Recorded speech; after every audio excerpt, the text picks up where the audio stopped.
Hey, everybody. Welcome to the Friday News Lunch from the Bucks County Beacon. Friday News Lunch? But wait, it's Monday. Yeah, special edition. We're calling it. That's right.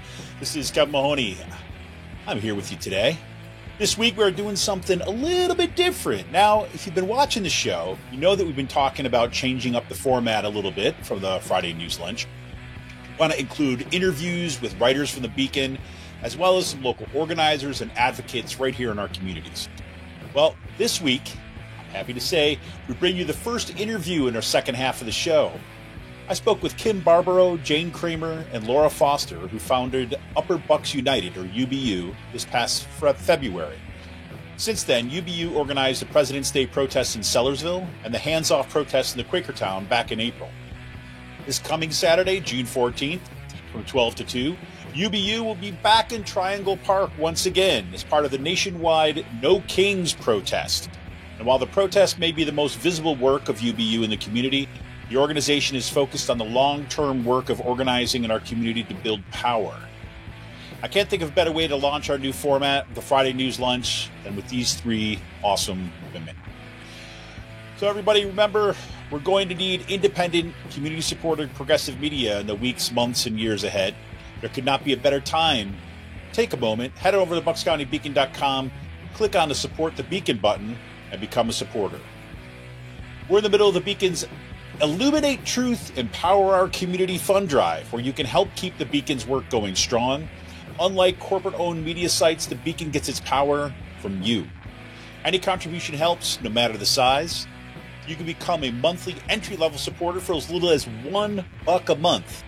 $1 a month. If everybody who reads the Beacon on a monthly basis put in for $1 a month, the Beacon would be expanding like amazingly. Or you might want to jump in as a regular supporter for just $5 a month, or a yearly supporter for as little as $50 a year. You could drop a one-time donation to keep the Beacon's critical lens focused and sustainable. Just go to the buckscountybeacon.com, click the Support the Beacon button, and become a supporter today. Let's see what we got on the menu with this week's headlines. As this Saturday, June 14th, millions of Americans will be in the streets in their communities as part of the No Kings protest, while Trump prepares for a North Korean-style parade showcasing tanks and weapons of war to celebrate his birthday. No Kings protest will demonstrate the people's dissent from coast to coast. As organizers put it, quote, "They've defied our courts, deported Americans, disappeared people off the streets, attacked our civil rights, and slashed our services. The corruption has gone too far. No thrones, no crowns, no kings." You can find the location nearest you by going nokings.org. Check out right there. You can put your zip code right in there.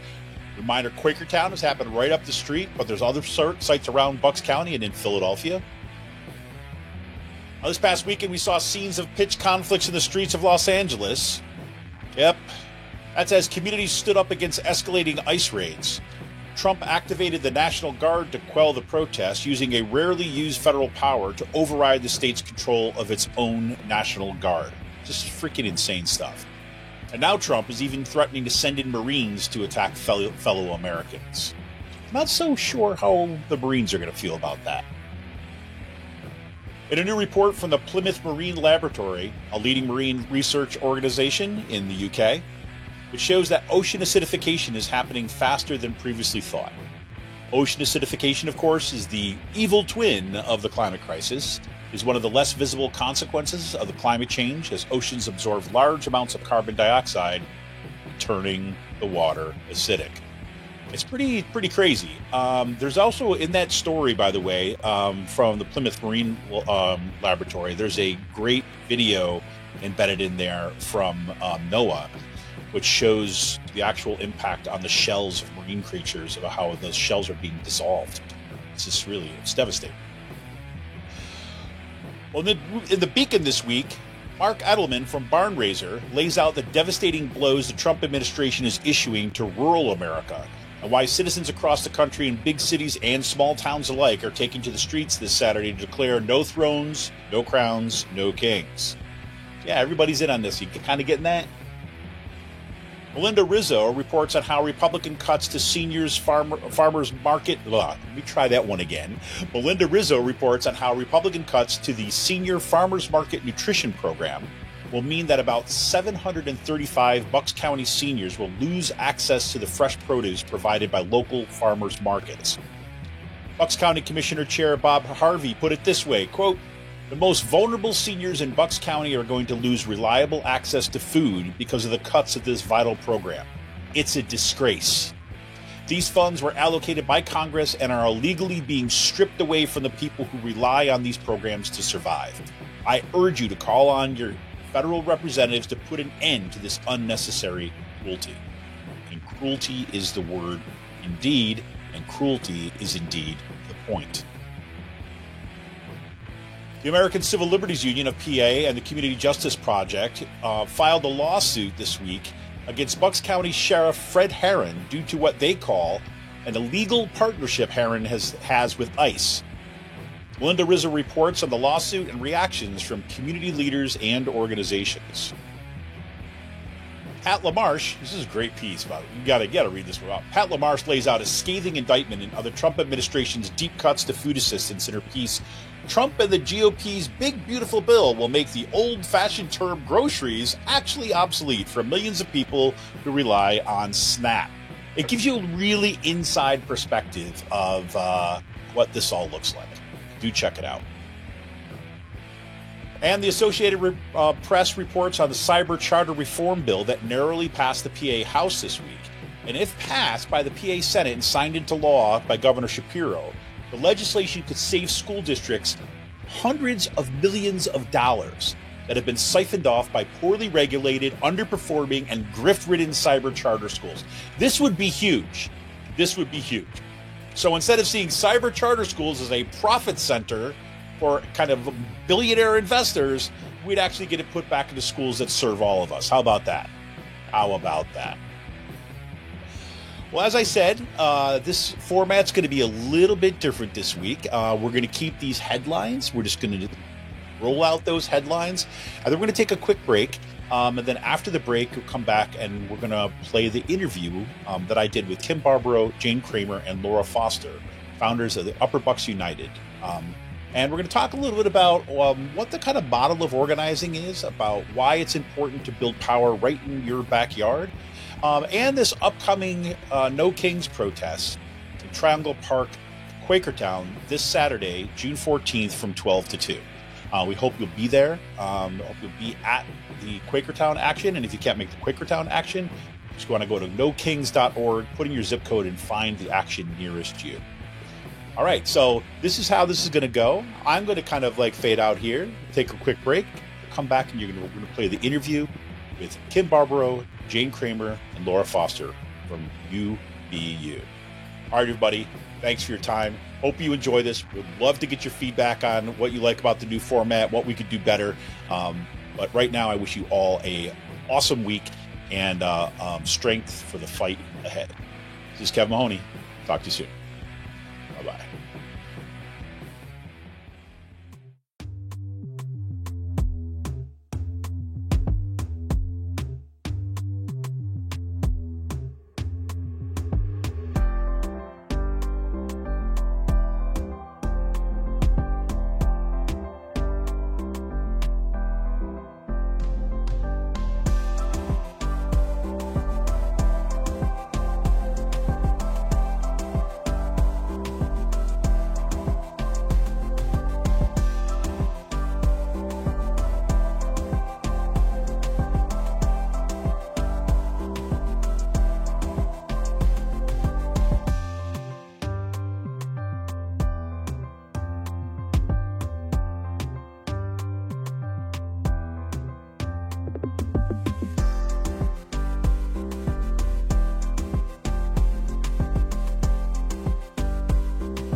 Hey, welcome back, everybody, to the Friday News Lunch. Yes, I know, it's Monday, but we're doing a special little thing here. As we've been talking about on the show, we are wanting to bring in more community voices into the Friday News Lunch here at the Beacon, and to really highlight the amazing work that's going on and try to, solve a certain kind of problem, or at least contribute to solving the problem, is connecting people up with each other. That's one of the biggest problems you always find out, you always hear about, is that people having a difficult time finding out where do you get involved. Well, you're here for the lucky first day launch of this segment here, because I'm here with three amazing women who founded a new organization called Upper Bucks United earlier this year, back in February. We have Kim Barbaro, we have Jane Kramer, and we have Laura Foster. Now, if any of you are saying like, hey, these folks look familiar, were they around during the school board wars? Like, well, yes, you'd be all nodding in agreement that yes, indeed. Here in Bucks County, like, of course, we are no stranger, especially in Upper Bucks, we are no stranger to the school board wars, as is noted by, the New York Times knows this too as well, right? People all over the world look at Bucks County. Where the hell is that? Well, here we are with three kind of like amazing people who were active during those wars and the ongoing. And I have kind of got us to the point where we're got a new organization. Upper Bucks United was one of the organizers behind the Hands Off protest that took place in Quakertown kind of earlier this year, back in April, and is organizing for this coming weekend's No Kings protest, also in Quakertown. So Kim, Jane, and Laura, welcome to the show. Thanks, Kevin. Yeah.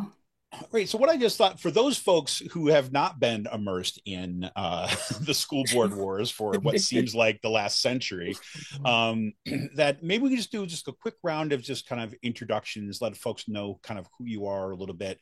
Especially, I always think that, there's always these people when are moving into the area looking for folks who here may not know where the organizations are, have that kind of history. So I'm just going to go around the screen as I hear. Kim, why don't we start with you, and we go with Jane and with Laura. Yeah, sure. My name is Kim. I started during the school board culture wars in the district of Palisades, which most people in the county consider to be Canada, since we are one of the most northern areas. We're also extremely small. And yeah, I started in 2021, just actually before the culture wars hit, when a QAnon candidate was running, and realized with my two kids in school, something needed to be done and we needed some help. We have a large senior population over here, and there really wasn't any way for people to get good information about what was happening. And I wanted to create a space for that. And so that's how I cut my teeth doing this work. Gotta love it. Jane, how about you? Hi, Jane Kramer. I'm in Penridge School District, and Moms for Liberty destroyed my school district. I got involved after the George Floyd protests.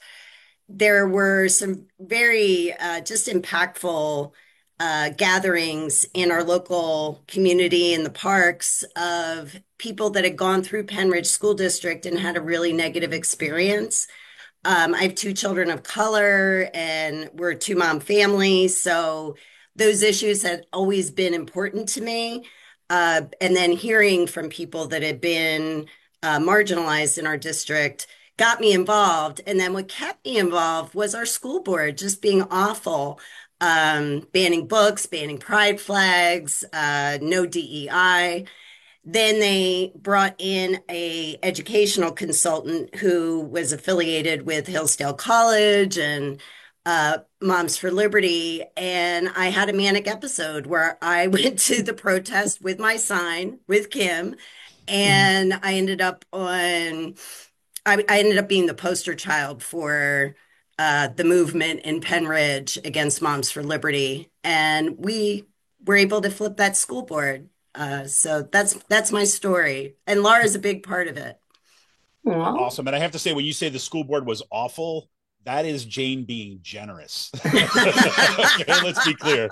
Let's be clear. Okay, Laura, let's go to you.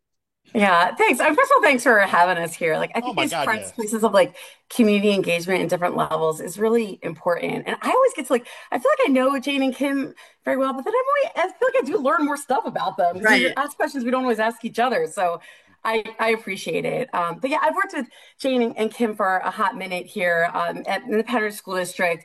have always been in a place of trying to work towards social justice. My background is in social work. I have a master's degree that part of it is macro in community organizing. So it's been something that, even if it hasn't been my job, has always been something I've been passionate about and been involved in, since I was a kid. But I really, in this moment, I really kind of started in a similar space as Jane and Kim. It was like people kind of talking a lot about the school boards, and I'm like, what is going on? Like, what? Seems wild to me. Like, I remember the first time I went with my sister. I'm like, what are they even talking about? Like, I was clueless to how like extreme our school board had gotten until I went to the meetings. And I was like, it just made me feel sick to my stomach, So when Jane talks about like her family, like when you hear stories about like what it's Yeah. like to be like a, just, not like a white, like cisgender kind of like space in this community and how these children are treated. It's just, I don't know how anyone can look at this and be like, we have to do something. Like, how can you say no to that?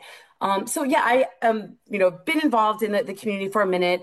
I started a nonprofit at Penridge called Ridge Network with Adrian King and Lauren Bradley. And then Jane came in, and Jane is like right there with us in the space of fighting to preserve public education and to advocate for the rights of disenfranchised students, which, surprise, is like the Black and brown students and like the queer students, like, and now, and like that's kind of where our focus was. But there's also been incidences at our school of like swastikas being drawn. So we like advocated, around like religious, injustices. And, there's a lot of stuff that's happening now around like disabilities and dismantling of IDEA and what this looks like in the schools. And you're seeing children hurt, and you just like, we have to step into it. And myself have a queer child, and um, went through a really hard space with her at our school. And she's talked to her. She's in college now. She's okay with me sharing the story, but because she is queer, was like stuff was said to her, to the point of someone saying that they wanted to kill her, and it just our whole family just our whole paradigm just like shifted, and we were in like just like a mode of like, what do we do now? And how hard it was, and how like the spaces of it that echo through our family now. I don't want any other parent to deal with it. It's really shitty. And I don't want other people to have to deal with it. So whatever we can do to get ahead of it, yeah, let's do it. Laura, I'm kind of glad you said that because you brought up disability. And I always think, oh, I started in 2020, 21. I didn't. My oldest child is neurodivergent. And that is actually when I started attending school board meetings. And I think that's a common thread for a lot of us to Yes, I think that's have right. a child that needed advocacy or children that needed advocacy in some form or fashion. So yeah, I'm glad you bring up the disability factor because Yeah. it's all part of the same thing. Yeah, and it really Yeah. was like a crucible too. I mean, a lot of times you hear when people get involved around school board stuff, it is exactly this, these stories, right? We have like a kid or know a kid or something like, or hear about this kind of incidents. They want to make sure that these kids are going to be protected, given equal chances, and so on. And then you go to school board meetings, right? In our school board, and in Penridge, this is also true in Central Bucks. This is true in Palisades. Is that, and then you realize that, like, holy crap, it's worse than I thought. Right? It's like, Yes. I mean, and that was I think the remarkable moment, because I mean, there's so in normal times, right? All the stories that you all just shared, right, in the kind of background are the things that bring people out to kind of get involved with their community, right? And then finding other people and then organizing, doing that stuff. Yeah. In the cases locally, it was so extreme that you're finding that, okay, not only were our kids not getting the support that they need, right, but they want to take any support away, and they want to make it worse, and they want to take away history, and they want to erase any kind of like sense of difference, all at the same time. Yeah, they were Well, flooding it's the just, zone bad, right? Like, and yeah. and and the part about communication that I came across was it was really, people just numbed out, like, and if they or if they even knew what was happening, right? And then when they did come into it, it was too much. It was so overwhelming that so much was happening. And that was the plan, right? It's always that plan, Mhm. right? Yeah. They want to stop the voices. They want to stop the people from protecting. They want to just get in there, right? I know Penridge. I know y'all in Penridge know the fox in the hen house, so I won't. Yeah, I mean, 100%. Kim, you're right. It's this like multi-layer approach, and it is purposeful. And it's not that Penridge like made MSNBC, Jane, right? I'm talking about because Jane was like on Jane did. MSNBC because of these things. Like, we have been articles in national newspapers, documentary film crews following us. We're not some special group of like advocates that have these amazing skills. Although I would say that I would say that of Jane and Kim, but like we are for parents, and like some of us, we have different backgrounds, but it was this perfect storm of this terrible stuff that was happening that followed a national plan. So this was happening and is happening now in a lot of school districts. So what happened in Penridge, happened in Quakertown, happened in Palisades, and then it's boom, it's everywhere. And the reason that we got notoriety or around this is because in our organization efforts, we were able to devise like a playbook back and be like, this is what you Yes. do. And it wasn't just Ridge Network or like, different political parties. It was like there were so many different layers. There's like an amazing reporter that worked with us for a very long time, Jenny Stevens, that was like, helped us to get information. There was connections to schools in Sarasota, connections to schools in our communities. And like, so with this space of us having all of these resources of people that cared, that's why we flipped the board. Like that's why it came together. And now, like in the space of Ridge Network, like some of the things that like Jane and I do is to consult with other school districts and be like, you got to start getting RTKs. You got to start looking, are these policies coming from the Independence Law Center? Like we have done so much research. We're like, just take it and do it. And then Kim, I'll speak for you a little bit. Like, Kim was the one though that when Trump took office this time, that was like, let's talk about this. And she's the one that's like, there's something bigger happening outside of education that like hurts a lot of our hearts. And so that kind of flips some of the efforts into then a broader space, which UBU has founded. Well, and I think that this whole idea, and this, I can't tell you how many other people I tell this story to. And in some of my classes, we read what happened in the school districts in Bucks County as case studies, right? To kind of look at this and try to understand that. I teach stuff on activist media. We do stuff that's a rhetoric and social movements, and always kind of this story of like, okay, not only is it just people kind of flipping a school board around an election, but what happened here I think should be a case study for everybody, right? Who's dealing with this stuff because of the organizing and the models that came out of, organically literally from the grassroots up. For Yeah. people wanting to just kind of defend and support their kids and their family and their community to actually like uncovering like, holy crap, we're really at the tip of the spear of this major assault on public higher education in the country. And I think it's really what happened in Penridge and Central Bucks and other communities. People had enough. They had enough of being treated disrespectfully. They had enough of watching all of this horror. They had enough of their teachers being treated horribly and watching teachers leave. And, that really gives me hope that on dealing with these national issues, that the American people are going to get to a point where they've had enough of, the immigrants being rounded up and not being Yeah. provided rule of law, of Medicaid cuts. Both Laura and I are social workers, and I'm just beside myself about the Medicaid cuts and the impacts those are going to have.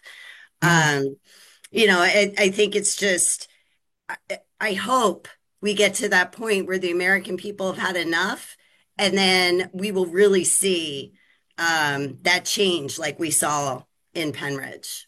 Well, and And I I think think, that, sorry, oh, go ahead. sorry, Sorry, Jen. Karen. Well, I was going to say, I think, Jane says the American people. And I think the power of something like the three of us doing this work is that we are those people. Right. Right. And when you say like, oh, Laura always makes fun of me. She's like, because I won't state my credentials usually anymore. Right. Because my credentials were, I'm a mom. Those were my credentials. Yes, I moved into getting a job with a national nonprofit, and I worked there for about 18 months, almost 2 years, and wound up working on school board issues across the state of Pennsylvania with that nonprofit. However, and I got a lot of great training. However, I do get a chuckle. I got that job because I had no background in organizing.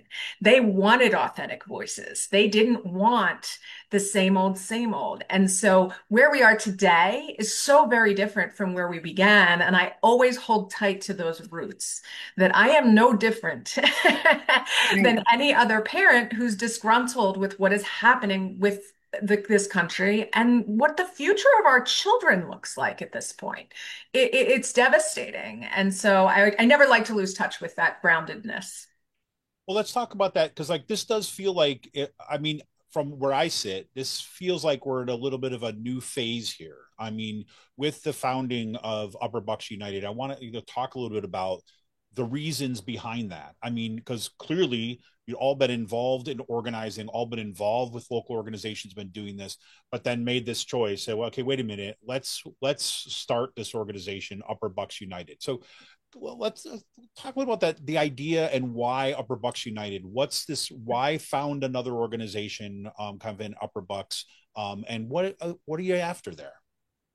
Well, I mean, so Laura and Jade and I were connected through that national nonprofit work that I was doing and was doing in school boards. And that's kind of how we became, as Jane said, like she and I met in Philadelphia at one point for the Moms for Liberty convention they had down there. And And the first day I met her, we slept together. it's true. Oh, scandal! You heard it here. Oh my God! It's true. I offered Jane the hotel room. I offered her space to sleep, and we had a grand old time. But I was down there with a group of organizers, and that's how, we really connected. And then we did interviews and things like that after the fact. But the whole time, so, Palisades was dealing with their own small extremists. There were two. It was simple over here because it's such a small, tiny community. Penridge is a lot bigger, and they had a much bigger problem, right? And they got separated, kind of isolated, doing their thing. Quakertown really had never had that kind of disruption to their community. And, we live in a very conservative red area. And I always thought Quakertown is like ripe for the picking. Like there have got to be people over there who feel they don't have a voice, who are upset about these same things, who feel that level of fear that we once felt, like about like that trepidation about coming forward. And so yeah, for President's Day, there was kind of this push to have a protest on President's Day. And normally a lot of our folks go down to Doylestown, but we have such a different kind of like micro culture up here with different concerns. And so I just kind of grabbed everybody I knew and threw them into a Signal chat and said, okay, now what? Like, what's going to come of this? And so we decided, I think, to dive in to do the President's Day protest, which we did in Sellersville. And I think I answered about 1 million emails about why are we doing this in Sellersville? And I'm like, that's the point. That is the exact point. Is we're doing it in Sellersville because we don't have any representation up here. And it's unusual for it, something like that. Of course, we thought 50, 100 people, 425 people showed up. And I think we went back to Jane's apartment that day and everybody goes, okay, we're doing this. And yeah, we came up with a name then, and it then it evolved into like a bigger space then, because it was like us, it started mostly, it was kind of like a lot of like Penridge people, but Kim was very purposeful, and Jane and I too, like that this is not, can't be just be a Penridge thing, because it needs to be like an Upper Bucks space. And through the different events that we've held and protests, it's trickled into other spaces too. And we're getting people that are like tip top of like the county that are coming in, and it's people that have had touches of organizing, or people like, well, in the 60s I used to da da da da, and coming together because the issues that are in front of us today, there's this like, you throw a feather up in the air and it blows into like 1 million different spaces where this can land. There's not just like education. It's not just women's rights. It's Social Security. It's veterans benefits. It's like our democracy, And so there's this kind of visceral feeling that I think people have when they're hearing stuff that's happening on the federal level and being like, what do we do? I gotta say, like, I've been doing organizing for a hot minute, and this has been the easiest to organize people. Like, I can't remember. I guess remember like when we first like started doing like emails, and Kim's like, well, we got like 100 people. So it's like we got like 500 people. Like it's just like every day there's like more and more people that are like, what's going on? When's your next protest? What are you doing? And it was just it was a time that we were looking at how we can impact the community, and we're like, well, no one else is doing it, so I'm like, we'll do it. You know, like Kim and Jane were like, well, let's just start doing it. Like we'll figure it out.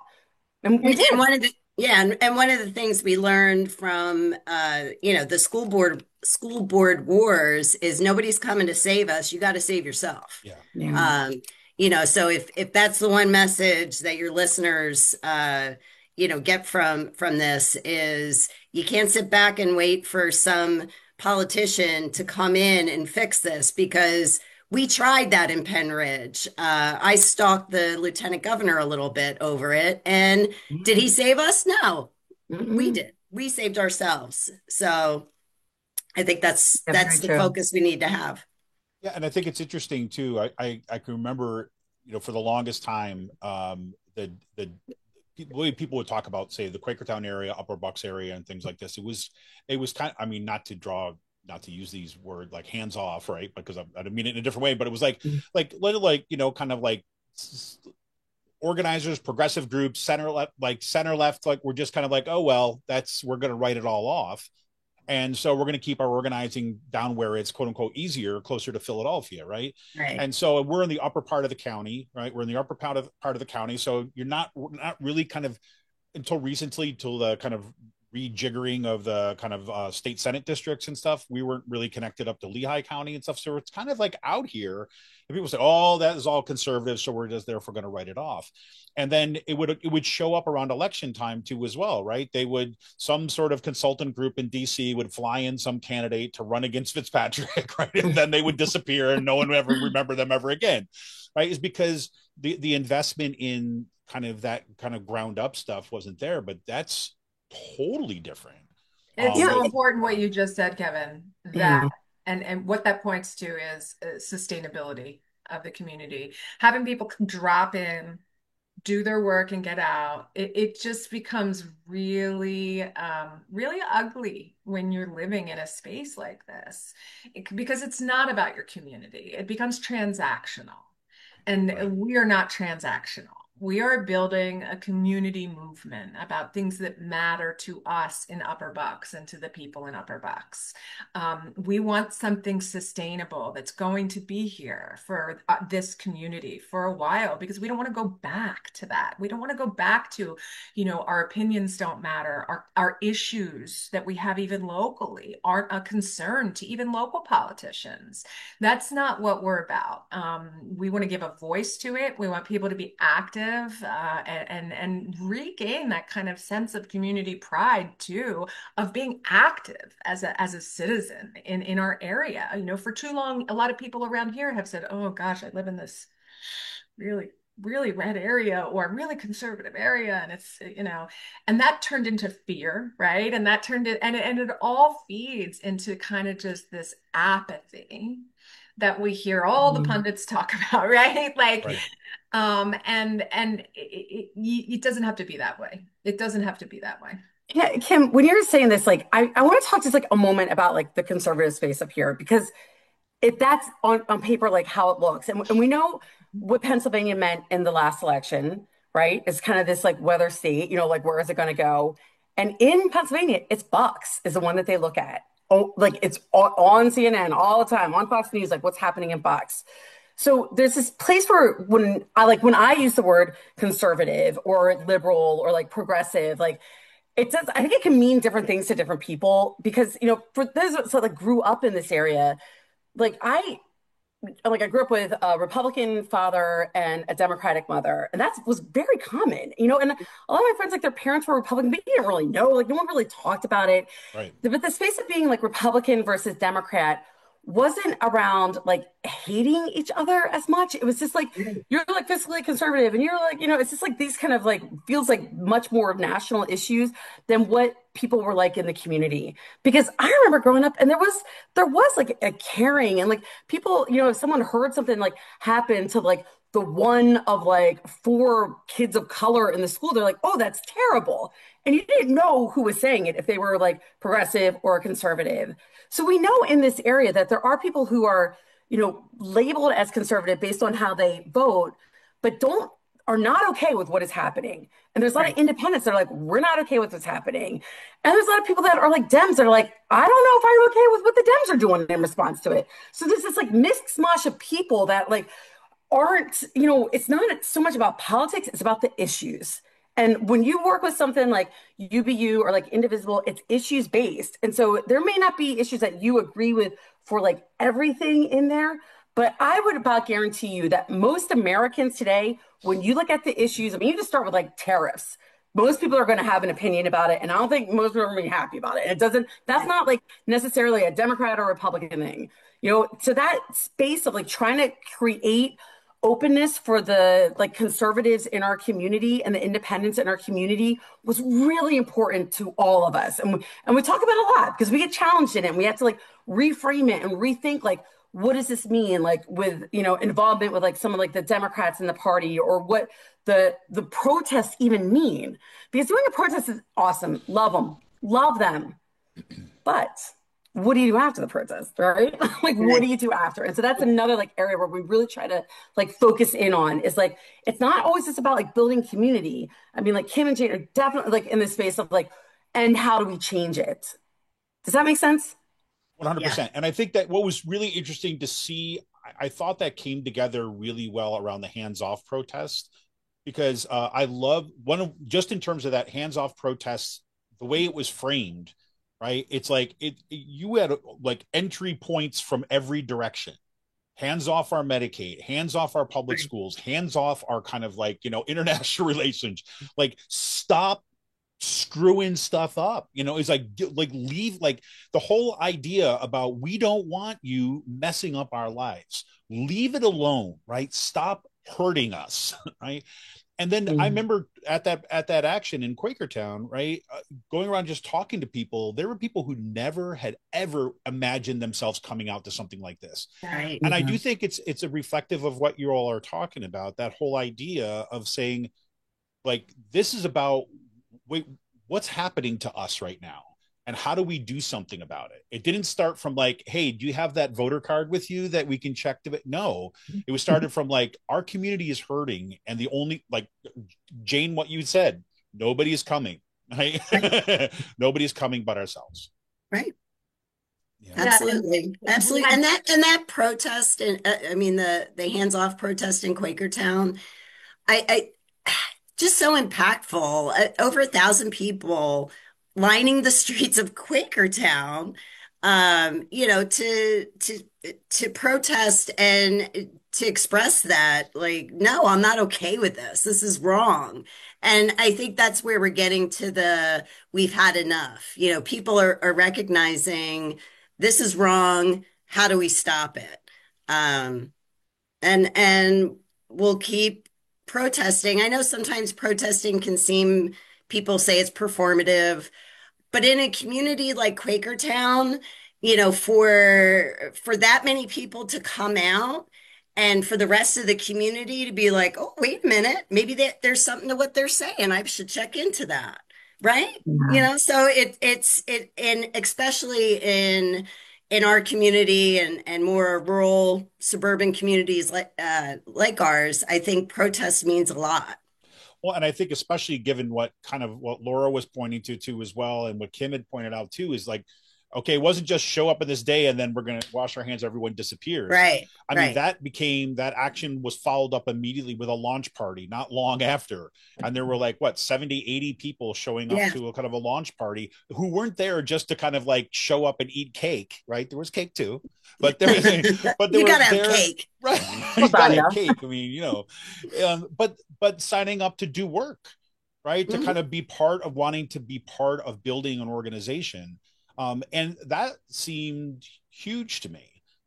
just in terms of a model of saying, let's start by talking to each other and say, yeah, we have the protest, but the protest is not the, a lot of people get frustrated, right? We want this to stop, and then that thing doesn't stop.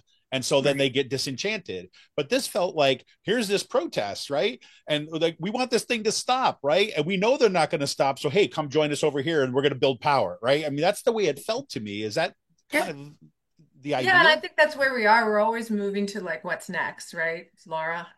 Driving that what's next train because Yeah. that's the thing. Again, I'll use the S word all the time. It has to be sustainable, right? And that takes a lot of hands and it takes a lot of care and it takes a lot of compassion and it takes a lot of respect for one another. And I think we've just been missing a lot of that in our communities, right? You know, the idea of it takes a village has gone a long time before I had my kids. Yeah. And bringing kind of that back into community spaces and then taking that and putting it into action. That's the magic trick. And that's where, we found some really amazing people. As Laura said, it started off kind of as a majority Penridge space, but we've had some amazing people rise up out of Quakertown Yeah. to like really start working on policy work and how we want to do things there and really how we're going to structure this for the future. And the cool part about working in a space that kind of doesn't have a walls and is a really big tent is we don't have to ask permission to do anything, Right. Yeah. right? That's Um, my sweet spot. yeah, like we all have worked, the three of us have all worked in different spaces, right? Where there's different structures or, and we're all like, this is so freeing. This is so wonderful. And it's so motivating to just interact with different people, Yes. learn about them, see like their talents just like come out of nowhere and be surprised by how engaged and amazing they are. And I mean, it really is it's exhausting and it is also extremely gratifying to like really I really hold on to a lot of gratitude for being in this space and being able to have people with me because usually I was alone.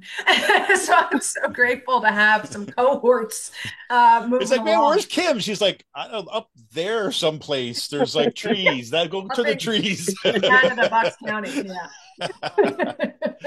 Oh, But yeah, totally. seeing the people of the community really show up in these spaces. I mean, we have a leads team that's quite large, I think, for Yeah. the area. Yeah. Um, we're 13 people and growing of a group that we try and have as flat a structure as possible and keep it open and flexible and nimble and creative. And it's just really cool. I think it's also for me, being part of these meetings and something like this, is that it's such an incredible space to, I think, also just to have to practice, do your like democracy exercise, right? I Yeah. mean, because I mean that's really what building organizing stuff is, right? I mean, it's like, it's really saying, okay, how do you work with a whole bunch of people that come at things from different ways, that don't kind of necessarily share your kind of like organizational trajectory or something like this, and having to kind of, okay, how do we do this? And it's a different, like, it feels like a different timeline than, if you're like doing some party politics or something like this, where elections are what drive everything, right? And Yeah. hitting these dates and these submission lines and all that kind of stuff. Here, it's more like, well, how do we do this thing, where, and do the thing of building power democratically, kind of with listening to members of the community, bringing new people in, welcoming them in.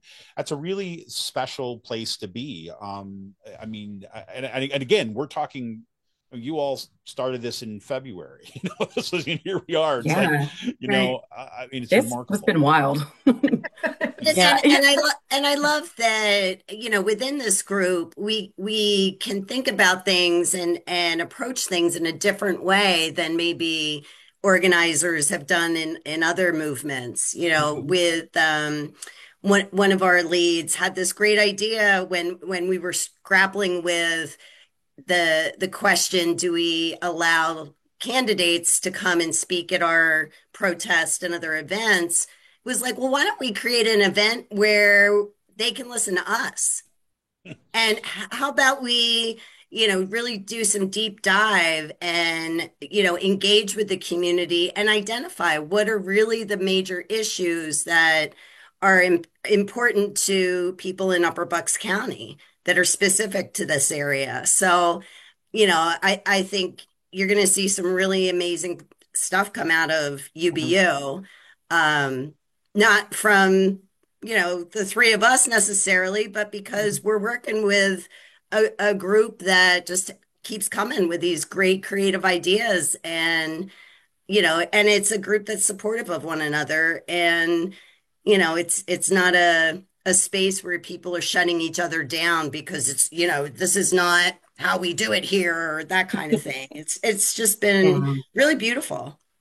Yeah, Yeah. it absolutely has. And that space of like, but this is Lucia, who's one of our members, kind of came up with this like draft plan, and we've been working on like looking at, not that just the issues that flow through Indivisible, and the issues that we see in the community, but being like, we know who like our core group is. We have a good sense of like the issues that we care about, but we're not representative of the whole community. And so because it's rural, I mean, like my driveway is a half mile long. I don't know who my neighbors are. Like it's in the middle of nowhere. Like you don't, there's these other pockets of people that are like trying to figure out like how to be engaged, and their issues are going to be different than like mine with like a kid in middle school, and so this platform is going to be like a different space, and this is the meat of the work, right? Like this is where we take the energy that has been created from all of the events that we are having and seeing like how do we put it into action, because organizing without action isn't really organizing. It's kind of just like party planning in some regards, which I suck at.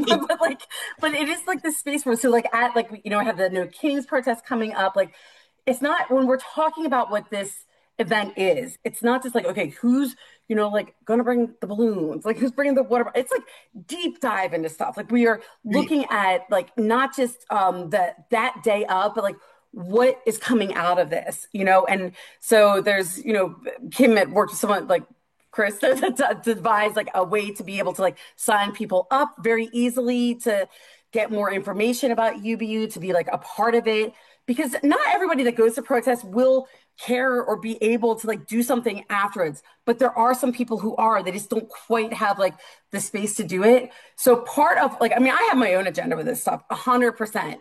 But my bigger agenda is that like there's space for other people and their issues that align in this progressive movement to be heard. That's way bigger than my being like school board, school board, school board. And Well, it's the most feeling of success that I mean I personally feel, right? Is Yes. when Yeah. like when you start feeling the reins loosen. Does that make any sense to you all? Like, you know how like Yeah. you're building this thing, you're trying to hold on a little tight to just make sure the guardrails are up a little bit, right? As you're building the framework and bringing things into the culture and figuring out what that culture is. But like when you can feel yourself kind of like loosen and be like, "Oh, they got it." Like this whole thing Mhm. has now taken on a life of its own, and it's just the most satisfying thing, particularly because it's our home and it's our kids and it's our community. So yeah, it's Yeah, I really, agree. really, really wonderful. I think it's like a good. Sorry. No kings, I was going to say to Laura, like getting people involved. A lot of people may not want to do certain types of work. And so it's really important for me as an organizer to create different avenues for folks.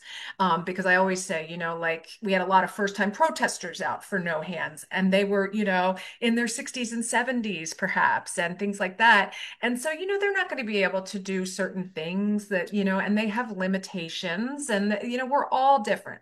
And I always say in organizing, everybody gets to pick a flavor. If we can offer them enough flavors and it's the collective, right? It's the collective that's doing the work and moving forward.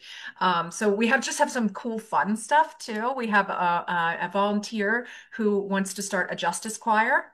Yeah. Um, and so we're Be going to be awesome. signing people up for Justice Choir with her, Director Joy, to have a Justice Choir. And that's going to go beyond UBU, right? So that's going to kind of come its own thing. Will it be, they be at UBU events? Will we, but that's going to create this little micro community unto its own that then is vested and then wants to show up for more and wants to do more and wants to, right? So it's inching everybody along in their own, meeting them where they are. I know we say that a lot, but it's so true in getting people to engage their civic muscle. You have to meet them where they are and get them vested that way. Yeah, and I think that it's really remarkable what you start to see, what kind of creative energy gets released when people feel they have a space for it to go. That it's not just an idea in their head, but it's someplace actually other folks want to be involved in and take part in and help build, which is pretty amazing. Well, you've mentioned a couple times now, No Kings, right? Cannot leave without kind of talking about No Kings, because this is again part of a nationwide day of defiance on June 14th, which is Flag Day, and is the day of that Donald Trump decided he wants to have a military like tank fest in to celebrate his own birthday. But so there's this is part of like nationwide kind of mobilization and action. But I think what's interesting to me is a lot of what you all are talking about here, hearing some of that same approach to organizing being echoed in spaces across the country. I mean, I think it really I don't know, that shift. I think a lot of people were worried about it initially. What happened when Trump got elected this time and everything they were promising? Well, why wasn't there like a National Women's March that was the biggest march in the history? Why wasn't there these? But instead, I think that people learned that they needed to organize in their community. So instead, we have, in a sense, more people out in the streets, but they're organizing in their communities. And that seems to be like, once again, this is a moment to kind of reassemble kind of in a space that we're still here, we're going to build. So can you talk a little bit about what's this event going to be about, what the kind of No Kings about? This is going to be in Quakertown again. What are you asking folks to come out for? Yeah, so we're, No Kings, Flag Day, bring your American flag. We heard a lot at Hands Off in April. People wanted more American flags. Well, there's no better day than Flag Day. Reclaim that flag if that's your thing.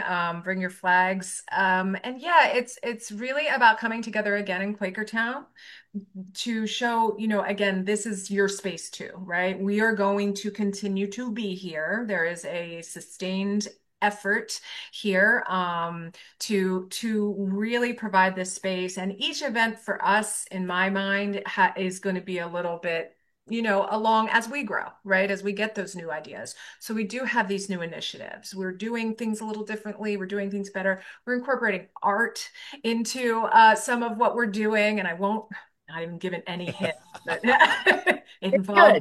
Don't worry about it. It's good. Yeah. Oh, it's going to be fun. It's going to be We're not really allowed fun. to talk about King Kyle. Yeah, well, we can talk about King Kyle, but we're not talking about his accoutrement, if you will. Okay.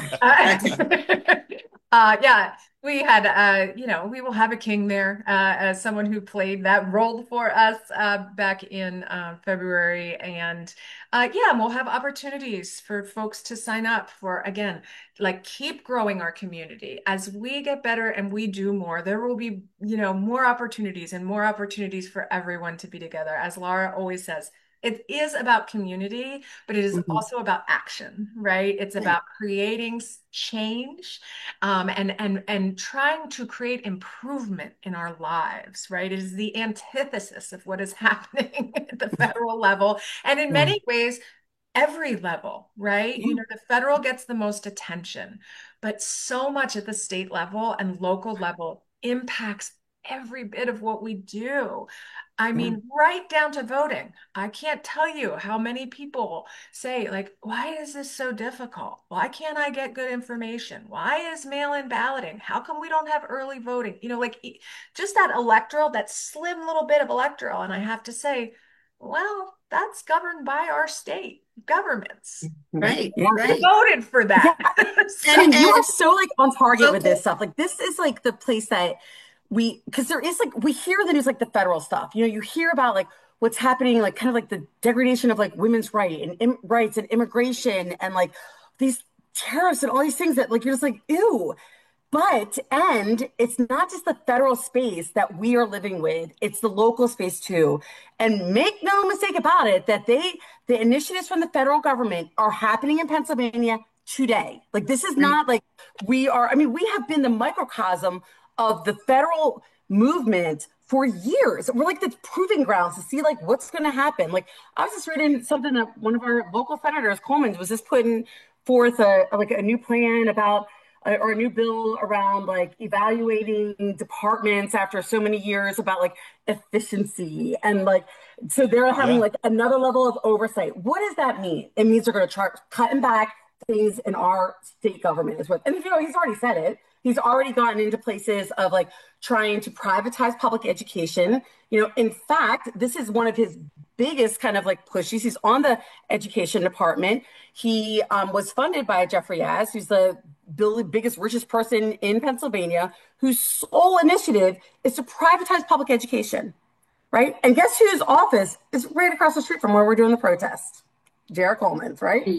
Yes. And so And like, we should invite Jared. I mean, he's always invited to come, but you know, and we talked to him about like the issues that are facing our community, but there's not a change in it. There's not like an understanding being like how this hurts, not just the kids in like Allentown, right, who have like a school that's impoverished, and you're pulling money away from that school to then send it to private schools.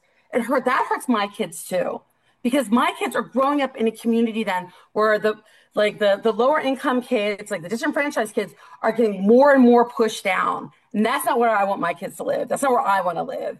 So the misnomer that like it has to like impact your family because we are a community. Right. It's not just like Penridge here. What happens in Penridge? Oh, too bad for like your school. No, like this is all of our kids. And if it And I hurts, think that the space of like, you know, these very like things that literally make me sick to my stomach about how things that are happening in our government, like we counter it with things like this protest because it gives you energy and it makes you feel less sick. And the people that I work with are really funny. And so like you get to laugh about it because this is absurd. And what else are you gonna do besides like be like, you know what we should do? We should have a king and, and it's like becomes something that's like yes, you know, and so it has this like motivating factor that you because you can't live in the suck all the time. Like you can't. You'll just be right. depressed. So that group of like the protest does this space, and then it's like, and let's look locally and see what's happening here. yeah, Yeah, Jane, you were going to say I something. just want Yeah. to second what Laura and Kim were saying. Local is where the rubber hits the road. And we definitely saw that in Penn Ridge, where, you know, and I know some folks spend a lot of time watching news on television, CNN, MSNBC, et cetera, et cetera. And they hear about these national politics, but how that trickles down is into your local school board, into the sheriff in our county who's trying to Exactly. implement the 287G program, you know, to round up immigrants in his spare time. Yeah, You it's like know, cut back to we like have VA to focus on benefits. the Like, local. yeah. Well, and That's that's what the we thing. can impact. They say, you know, that between local and the courts and even the state, Oh, the courts, it's yeah. not sexy, right? It's not the reality TV show that we're watching take place online. But my point would be this is that it is so disproportionately affecting your life on a daily basis, that it pays to be in connection with people who know what's going on and who know the ropes, right? And to a certain extent, creating that expertise is a lot of why the three of us have gotten to the point we're at now. Yeah. I don't know anything. I just know a lot now about local and state government. I just, you know, Laura knows and Jane, they know school boards inside and out and education and, you know, all of these issues takes a lot of different expertise to understand how to navigate it. It is not simple, and it is so much easier to do it with people who know, Yeah. with people who are together and who can help, where you don't have to be afraid to ask the question, where you don't have to be afraid to say, I don't know what I'm doing. I say that all the time. Yeah, or to fail. Yeah. I mean, because we do things, we have like a million ideas and like yes, yes, yes, yes, yes. And we write them down and we're like, I don't know. Like you think Yeah. about it, or like you do something and it doesn't work, like that's okay. Like that's Yeah. what this work is. You just gotta be okay with that. Yeah. I think the local is also this place too where people it can concretize things, right? So instead of like yelling at your TV and then feeling that goes nowhere, right? What's really the effectivity of that? And then when you start like flipping things around, like I think just as an example, you take Medicaid funding, right? I mean, Medicaid funding, you sit there, this is they're want to cut this, all this stuff. It's gonna be great. I mean, my sister is kind of mentally disabled as well. I'm looking what this she's 2 years younger than I am. So what's that going to impact kind of going down? You start thinking about all this stuff. And it's all happened in DC, but Medicaid is administered by the states. Yeah. Right. And so Yeah. there's a very concrete thing that can happen immediately, right? To like whoever our like state representatives are, whether it's the state house or the state senate, and say, okay, what are you going to do to make sure that we are going to be safe? Right. Right. That they don't get to be off the hook because it's happening in DC. No, you're the ones here in our state who are going to be administering this stuff. So therefore, what are you doing to keep us safe? And then I guarantee their response is going to be, Well, that's where we come in. Well, exactly. Well, because that's the thing, is they're not used to being challenged by their constituents and asked to do concrete things that are going to help it. They're like riders on the tails of the federal, the federal politics or what they see on cable TV, not what's actually happening in the community. And they're so used to nobody paying attention. Right. That was where school board came in. Yep. They're so used to nobody paying attention that they just want to do what they want. So if they are able to know even just the fact that people are paying attention does make a difference. And boy, I've been in meetings with Laura where when you do show up and you start talking to them, those are fun. Yeah, I was struck, Laura. You said at the beginning that you're like, hey, I'm going to show up to the school board to figure out what's going on, because as someone like I used to run my podcast on Monday night, so I'd miss the school board meetings, but I would report on stuff live. It was going, and Laura was always the one, you could tell she's coming up to the podium. She's like, puts her hand on the podium. Well, let me tell you, you all see that. Did not come across as a newbie at all. I want to talk just a minute about this, because this reminds me of like what Kim talks about, like just being like, I'm a mom, which she is, and we're all like parents and we're all members of this community. But those people that are up there on the school board, they don't know more than you do. They don't know about your child. They don't know what it feels like when your kid is not getting the services that they need because they decided that, they shouldn't be reading Langston Hughes or what, I don't know, whatever weird stuff they're like coming up with. So that kind of like just taking away, like they don't have any more power than I do, because they don't. And guess what? Neither does Jarrett Coleman. Like he doesn't have more space and like in this world around these issues than any of us here, and any of us like sitting at home listening to this. We all have space for this, and we can all get in there and say whatever it is that we need to say so that we are advocating for ourselves and for the other people around us. I do take it a little far sometimes, but I don't care. Oh, that was not my point, that's for sure. But I was. Well, I think what Laura said is really important. Because you can't challenge me. Like I go on science, I go on data. Go ahead and try. Tell me where I'm wrong. Yeah, that's what Jane, you were saying. Yeah. Right. Well, no, what Laura's saying is really important. That our elected officials, they work for us. We are citizens of the United States of America. We are not peasants. And that was one of the things that really struck me with the Penridge School Board. I've dealt with government in different forms in my professional life. And I show up to the school board meeting, and the disrespect for their constituents, I just blew me away. Just blew me away. How disrespectful. They are paid, in most cases, not school boards mostly, but paid employees of the people of their community. Period. We are hiring someone to do a job. When we vote, we are hiring someone to do a job.